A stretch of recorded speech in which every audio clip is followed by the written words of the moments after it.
O estado de bem-estar social sempre foi o objetivo de todas as sociedades democráticas. Ao comemorarmos os 30 anos da nossa Constituição cidadã, vários direitos estão ameaçados pelo fundamentalismo neoliberal, prevalecendo o messianismo acrítico. É um atentado à pluralidade ideológica que ameaça a liberdade de cátedra dos nossos mestres. Nem mesmo o regime totalitário ousou atacar os direitos trabalhistas. O governo Temer iniciou a mais perversa reforma da história recente do Brasil, alterando mais de 100 itens da lei trabalhista brasileira. Neste momento, o presidente eleito anuncia o desmantelamento do Ministério do Trabalho e o fim do Ministério da Cultura. A população brasileira necessita de uma agenda de participação social do trabalhador e que cobre a independência e o fortalecimento do seu Ministério do Trabalho. Entende-se que o Ministério do Trabalho não é apenas um balcão de negócios entre patrões e empregados. O modelo do novo governo que fecha o Ministério do Trabalho e o Ministério da Cultura não atende às necessidades de um país de desempregados com 50 milhões de miseráveis. A tradição do trabalho republicano, a liberdade, a independência da instituição representativa do Ministério do Trabalho são preceitos constitucionais impressos na Constituição de 88. São princípios legais observados desde a Revolução de 30, desde o governo de Vargas.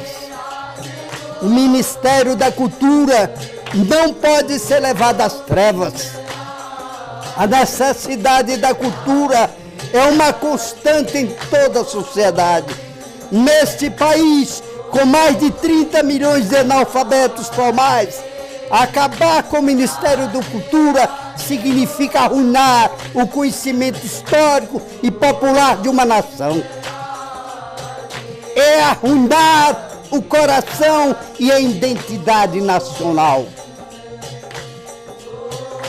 Gilberto Gil, no governo Lula, identificou os pontos de produção cultural nos mais de 5.570 municípios brasileiros, onde os produtos regionais estão sendo levados para o mercado nacional e internacional.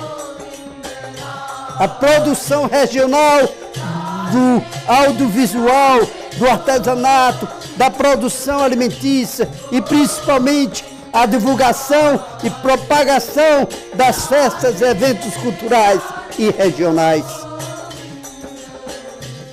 Enquanto o mundo desenvolve tecnologia de ponta, elaborando pesquisas de colisão de buracos negros, confirmando a teoria da relatividade generalizada de Einstein, a teoria das eras cósmicas determinada do Veda Bhagavatam, o Brasil retroage a passos largos em direção ao passado, entregando o controle e comando da base aérea espacial de Alcântara aos Estados Unidos. É os Estados Unidos acima de todos e acima do Brasil. O Estado protestante calvinista inglês, que saqueou as riquezas da Índia durante 2 séculos, a exemplo do atual Estado protestante calvinista norte-americano neoliberal, que domina as forças armadas do Brasil e a política, saqueando os nossos minérios como nióbio. Uma onda anti-ideológica têm sido espalhadas nos círculos de debate do poder, mostrando em essência o surgimento de uma ideologia anti-ideológica, de uma ideologia fascista ante a ideologia ideológica progressista da humanidade. A hegemonia de uma só voz significa uma ameaça ao desenvolvimento de uma sociedade diversa. O projeto da escola sem partido é essencialmente isso, uma só ideologia preponderante que leva à ignorância.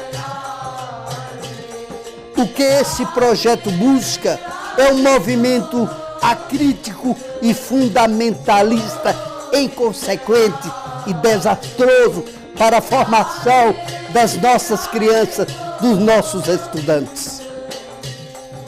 O retrocesso que esse projeto promove é financiado por empresários com motivações que visam somente o lucro. São os mesmos empresários que divulgam milhares de fake news em todo o país contra as minorias. Amigos e amigas, o movimento progressista segue uma lógica espiral de avanços e retrocessos.